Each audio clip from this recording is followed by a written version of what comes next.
తెలుగు రాష్ట్రాల్లో అతిపెద్ద lift manufacturer lifts ట్రై.com dealership కూడా ఇవ్వబడును.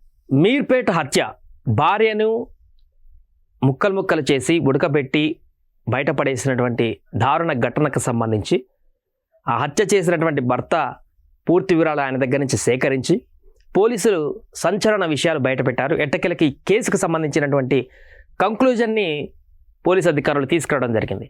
సో హత్య జరిగిందని కొన్ని రోజుల క్రితం తెలుసు, ఎలా జరిగిందని ఇవన్నీ కూడా చూసాం. బట్ ఆధారాలను సేకరించడంలో కీలక పాత్ర పోషించారు పోలీసులు. దీనికి సంబంధించి ప్రెస్ మీట్లో పోలీసు అధికారులు సంచలన విషయాలు వెల్లడించారు. ఇంకా ఇప్పటివరకు మీడియాకు కూడా తెలియని, అందరికీ తెలియనటువంటి ప్రతి చిన్న విషయాన్ని అన్నీ కూడా ఇది ఎలా జరిగింది ఏంటన్నది, ఎందుకంటే సీన్ రీకన్స్ట్రక్షన్ కూడా చేయడం జరిగింది. ఆ హత్య చేసినటువంటి నిందితుడిని తీసుకువెళ్ళి పూర్తిగా క్లియర్ కట్గా పోలీసులు పిన్ టు పిన్ ఏం జరిగింది, ఎలా చేశాడు హత్య, ప్లాన్ ఏ విధంగా ఇంప్లిమెంట్ చేశాడు, దీనికి సంబంధించిన పూర్తి వివరాలు వెల్లడించడం జరిగింది. ఇంకొక మాట, ఇంకా మా జీవితంలో ఎప్పుడు కూడా ఇలాంటి దారుణమైనటువంటి ఘటన చూడలేదంటూ కూడా పోలీసులు స్టేట్మెంట్ ఇవ్వడం జరిగింది. అంటే అర్థం చేసుకోవచ్చు ఏ రకమైనటువంటి ఇలా దుర్మార్గంగా అతను వ్యవహరించిన తీరుందో చూద్దాం. 8 గంటల్లో శవాన్ని మాయం చేశాడు. స్పాట్లో చూడండి, చంపేసిన తర్వాత 8 గంటల్లోనే పూర్తిగా నామరూపాలు లేకుండా నిందితుడు ఇంట్లో అంతా ఏం తెలియనట్టుగా క్లియర్ కట్గా శవాన్నంతా కూడా ఎక్కడికక్కడికి పార్సల్ చేశారు కనపడకుండా. తలపై బలంగా కొట్టి గొంతు నులిమి హత్య. ఎక్సా బ్లేడ్తో మృతదేహాన్ని ముక్కలుగా కోసి బకెట్లో హీటర్తో ఉడికించి ముద్దగా మార్చాడు. ఎక్సా బ్లేడ్ అంటే రంపంలాగా ఉంటుందిగా చిన్నది, మన కర్రలు కోసుకునడానికి ఉపయోగించేటువంటి బ్లేడ్. అది కొనుక్కొచ్చి మరి ఆ బ్లేడ్ తోటి ఆ వ్యక్తి భార్య శరీరాన్ని ముక్కలుగా నరికి ముక్కలు కట్ చేసి బకెట్లో నీళ్లు పోసిన బకెట్లో అవన్నీ ముక్కలు వేసి హీటర్తోని ఉడకబెట్టినటువంటి వ్యక్తి ఆయన. మాంసపు ముద్దలను ఎముకలను స్టవ్ పై కాల్చి రోకలితో దంచి పొడి చేసి చెరువులో పారబోసాడు. ఉడకబెట్టిన తర్వాత మాంసపు ముద్దలన్నిటి కూడా స్టవ్ పైన పెట్టి ఎముకలన్నింటిని కూడా ఎముకలు స్టవ్ పైన పెట్టి కాల్చి రోకలతో వాటన్నింటిగా దంచి పొడి చేసి వాటి చెరువులో పడేశాడు. మీర్పేట హత్య కేసులో నిందితుడు గురుమూర్తిని అరెస్ట్ చేసి రిమాండ్కు తరలించిన పోలీసులు. నిన్న సాయంత్రం రాచకొండ సిపి సుధీర్ బాబు ప్రెస్ మీట్లో వివరించినటువంటి సందర్భంగా దిగిన ఫోటో ఇది. ఆ వ్యక్తికి ఏమాత్రం కూడా బాధ పశ్చాత్తాపం అయితే కనిపించలేదంట. ఆ ఇంటరాగేషన్లో కానీ విచారణలో కానీ నా భార్యను చంపాను, ఈ విధంగా హత్య చేస్తాననేటువంటి ఏ రకంగా లేదు. పూర్తి క్రుయాలిటీ మెంటాలిటీతో ఉన్నాడు అతను. రాష్ట్ర వ్యాప్తంగా సంచలనం సృష్టించిన మీర్పేట మహిళ వెంకటమాధవి హత్య కేసును రాచకొండ పోలీసులు ఛేదించారు. ఆమెను భర్త గురుమూర్తి అతి కిరాతకంగా చంపి ముక్కలు చేసి మృతదేహాన్ని మాయం చేసినట్లు తేల్చారు. సాంకేతిక శాస్త్రీయ ఆధారాలతో గురుమూర్తిని అరెస్టు చేసి రిమాండ్కు తరలించారు. ఎల్బీ నగర్లోని రాచకొండ సిపి క్యాంపు కార్యాలయంలో డీసీపీ ప్రవీణ్ కుమార్, ఏసీపీ కౌశిరెడ్డి కలిసి సిపి సుధీర్ బాబు మంగళవారం మీడియా సమావేశం ఏర్పాటు చేసి ఈ కేసు వివరాలను వెల్లడించారు. అతి దారుణానికి ఒడిగట్టిన గురుమూర్తి ముఖంలో కుంచిత కూడా బాధ పశ్చాత్తాపం కూడా లేవని సిపి పేర్కొన్నారు. ఈ నెల 16న ఉదయం 8 గంటల సమయంలో గురుమూర్తి వెంకటమాధవి మధ్య గొడవ జరిగింది. అప్పటికే కుటుంబ తగాదాలతో భార్యపై పగతో రగిలిపోతున్న గురుమూర్తి కోపోద్రిగుడై ఆమె తలపైన చెయ్యితో బలంగా కొట్టి నెట్టేశాడు. దాంతో ఆమె తల గోడకు తగిలి స్పృహ తప్పి పడిపోయింది. తర్వాత ఆమెపై కూర్చొని గొంతు నులిమి చంపేశాడు.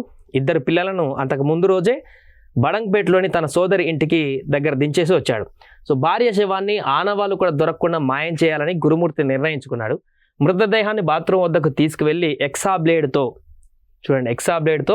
చేతులు, కాళ్ళు, మొండెం, తల భాగాలన్నీ కూడా ఒక్కొక్క పార్ట్ ఫస్ట్ వేరు చేశాడు. ఆ బాడీ మొత్తాన్ని కూడా వాటిని ముక్కలుగా కోసి బకెట్లో నీళ్లు పోసి పలు విడతలుగా హీటర్తో వేడి చేసి ముద్దగా మార్చాడు. ముద్దగా మారినటువంటి శరీర భాగాలను, ఎముకలను శుభకార్యాలలో వాడేటువంటి స్టవ్ పైన కాల్చాడు. అంటే పెద్ద స్టవ్ ఉంటుంది కదా, పెద్ద వంటలకు ఉపయోగించేటువంటి పెద్ద స్టవ్, మన ఇంట్లో ఉండేటువంటి రెగ్యులర్గా వాడేటువంటి స్టవ్ కాకుండా పెద్ద స్టవ్ ఉంటుంది, ఆ స్టవ్కి సంబంధించి దాన్ని మొత్తం ఉపయోగించి కాల్చాడు. బాగా నల్లగా కాలినటువంటి తర్వాత గుణపం, రోకల బండతో దంచి పొడి చేశాడు. ఆ పొడిని బకెట్లో వేసుకొని మీర్పేట వద్ద పెద్ద చెరువులో పడేశాడు. ఉదయం 8 గంటలకు భార్యను చంపి గురుమూర్తి 2 గంటల పాటు మృతదేహాన్ని మాయం చేయడంపై కసరత్తు చేశాడు. ఉదయం 10 నుంచి సాయంత్రం 6 గంటల వరకు, అంటే 8 గంటల పాటు ఒక్కడే ఈ శవాన్ని మొత్తం కూడా మాయం చేశాడు. కింద పడిన చిన్న మాంసపు ముక్కలు, రక్తాన్ని బాత్రూంలో ఫ్లష్ ద్వారా డ్రైనేజీలోకి పంపాడు. అత్యంత అధునాతనమైన బ్లూరేస్ టెక్నాలజీతో గురుమూర్తి ఇంట్లో కంటికి కనిపించని మాంసపు ఆనవాళ్లను క్లూస్ టీమ్ గుర్తించింది. ఫోరెన్సిక్ ల్యాబొరేటరీలో పరీక్షల ద్వారా అవి వెంకటమాధవినేనని పోలీసులు నిర్ధారించారు. అది అంటే ఒక్కటి కూడా ఎలాంటి నామరూపాలు లేకుండా ఇంట్లో బ్లడ్ మార్క్ కానీ హెయిర్ కానీ ఇలాంటి ఆనవాళ్ళు లేకుండా పూర్తిగా మొత్తం ఆ శవానికి సంబంధించినంతా కూడా పొడి పొడి చేసి మొత్తం ఎక్కడికక్కడ చెల్లచెదరు ఎక్కడ దొరకకుండా క్లీన్ చేసాడు, అయిపోయింది. అందుకనే పోలీసులకు హత్య చేశాడని తెలుసు కానీ హత్య చేసినట్టుగా నిర్ధారించడం ఎలాంటి క్లూ లేదనేటువంటి ఒక ఆలోచన మొదట్లో వచ్చింది.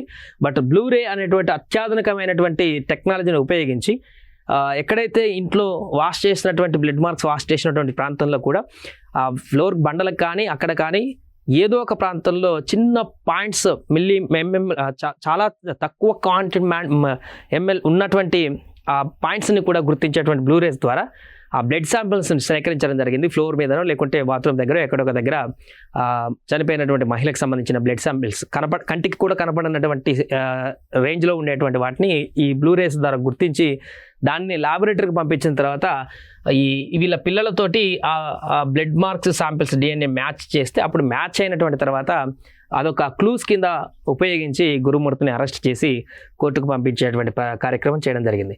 సో ఇది పింటూ మీన్ ఉదయం 6 గంటలకు ఈ యొక్క గొడవ 8 గంటలకు ఉదయం ఎర్లీ మార్నింగ్ గొడవ 8 గంటలకి అయ్యి భార్యను చంపేస్తే 2 గంటల పాటు ఏం చేయాలి దీన్ని అనేది సెర్చ్ చేసి ఉదయం 10 గంటల నుంచి మొదలు పెడితే సాయంత్రం 6 గంటల వరకు పూర్తిగా డెడ్ బాడీని మాయం చేసి ఇంట్లో ఇంకేం సంబంధం లేనట్టుగా సాయంత్రం 6 తర్వాత క్లీన్ చేసి ప్రశాంతంగా కూర్చున్నటువంటి వ్యక్తి గురుమూర్తి. ఆ తర్వాత అత్తమామలకు చెప్పి ఎటో వెళ్ళిపోయిందంటూ ఈ డ్రామా క్రియేట్ చేసి కేసు మళ్ళీ పోలీస్ స్టేషన్కి వెళ్ళినటువంటి సందర్భం.